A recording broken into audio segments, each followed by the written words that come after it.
ইতিমধ্যে আমরা তার ডবলেরও বেশি জার্সি তার থেকে নিয়ে নিয়েছি এবং দুজনে কিন্তু এবার টাকা দিয়ে কিনেছে। আপনারা জেনে খুশি হবেন যে প্রতিটি সদস্য এক বাক্যে বলেছেন যে অবশ্যই আমরা এটাতে পার্টিসিপেট করব। বাংলাদেশ ফুটবল ফেডারেশন ভবন, যে স্থাপনাটি একসময় ন্যায় শৃঙ্খলা ক্রীড়ার উন্নয়নের প্রতীক হিসেবে পরিচিত ছিল, কিন্তু সাম্প্রতিক সময়ে নানা প্রশ্ন এবং সমালোচনার কেন্দ্রে উঠে এসেছে। অভিযোগ উঠেছে ক্রীড়া প্রশাসনের এই গুরুত্বপূর্ণ ভবনটি ধীরে ধীরে ব্যবসা বাণিজ্যিক ও হিসাব নিকাশের কেন্দ্রীয় বিন্দুতে পরিণত হচ্ছে। এমনই একাধিক অভিযোগে উঠে আসছে এক ব্যবসায়ীকের নাম ফাহাদ করিম, যিনি বিভিন্ন মহলে কমিশন করিম নামেও পরিচিত। সংশ্লিষ্টদের দাবি এই উপাধি তিনি কিভাবে ও কোন প্রেক্ষিতে অর্জন করেছেন তা নিয়ে রয়েছে নানা আলোচনা ও বিতর্ক। তবে এসব অভিযোগ কতটা সত্য, এর পিছনে কি ধরনের লেনদেন বা স্বার্থজড়িত এবং বাফুফে ভবনের কার্যক্রমের প্রভাব কি, এসব প্রশ্নের উত্তর খুঁজতেই আমাদের আজকের এই অনুসন্ধান। 12 আগস্ট 2025, প্রায় 57 কোটি টাকার ঋণ খেলাপির দায়ে বাফুফের সহসভাপতি ফাহাদ করিমের দেশ ত্যাগে নিষেধাজ্ঞা।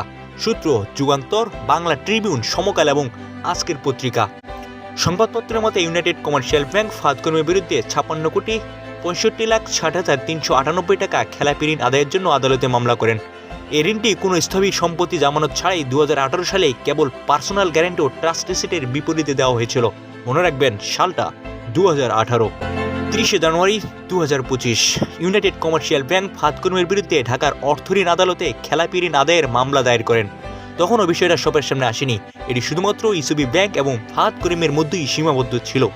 এরপরই শুরু হয় ফাহাদ করিমের নোংরা খেলা, অর্থাৎ বড় ধরনের কমিশন বাণিজ্যের শুরু এখান থেকেই। 16 March 2025, United commercial bank PLC এবং বাংলাদেশ ফুটবল ফেডারেশনের মধ্যে স্পন্সরশিপের চুক্তি স্বাক্ষরিত হয়। অর্থাৎ মাত্র 1.5 মাসের মাথায় নাটকীয় মোড় ফাহাদ করিমের। যে ব্যাংক ফাহাদ করিমের বিরুদ্ধে মামলা করে, সেই ঋণ খেলাপির মামলা ঢাকাতেই ইউসিবি ব্যাংকের সঙ্গে যোগাযোগ করে বাংলাদেশ ফুটবল ফেডারেশনের স্পন্সর বানিয়ে দেন আমাদের এই ফাহাদ করিম ওরফে কমিশন করিম। এই স্পন্সর চুক্তির পর ভালোই চলছিলেন ফাহাদ করিম ও ইসিবি ব্যাংক। এরপর এই বিপুল পরিমাণ ঋণ খেলাপির অর্থ শোধ না করেই কয়েক মাস কাটিয়ে দেন ফাহাদ করিম এবং দুপক্ষের মধ্যে আবারও দ্বন্দ্ব শুরু হয়, যার প্রেক্ষিতে 12 আগস্ট 2025 মামলা শুনানির পর আদালত ফাহাদ করিম এবং তার স্ত্রী নোরাকে দেশ থেকে নিষেধাজ্ঞা জারি করেন এবং খবরটি সবার সামনে চলে আসে।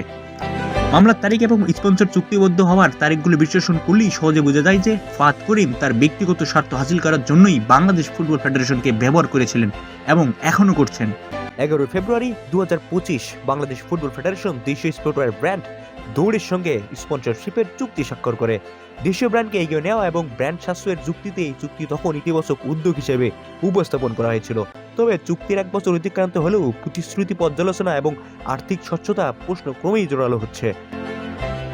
চুক্তিটি প্রাথমিকভাবে 2 বছরের জন্য করা হলেও 1 বছর পর উভয় পক্ষের একটি পর্যালোচনার শর্ত ছিল। বাফুফে জানিয়েছিল এই স্পন্সরশিপের মাধ্যমে বছরে প্রায় 1 কোটি টাকা সাশ্রয়ী হবে।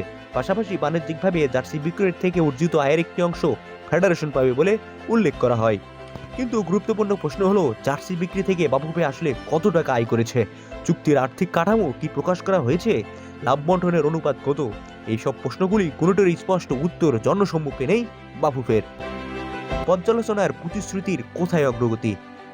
চুক্তির শর্ত অনুযায়ী 1 বছর পর কার্যকারিতা, বাজার প্রক্রিয়া এবং আর্থিক সুবিধা মূল্যায়নের কথা ছিল।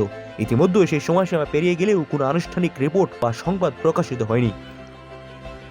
এটি শুধু প্রশাসনিক বিলম্ব নয়, স্বচ্ছতা ও জবাবদিহিতার প্রশ্ন তুলে দেয়।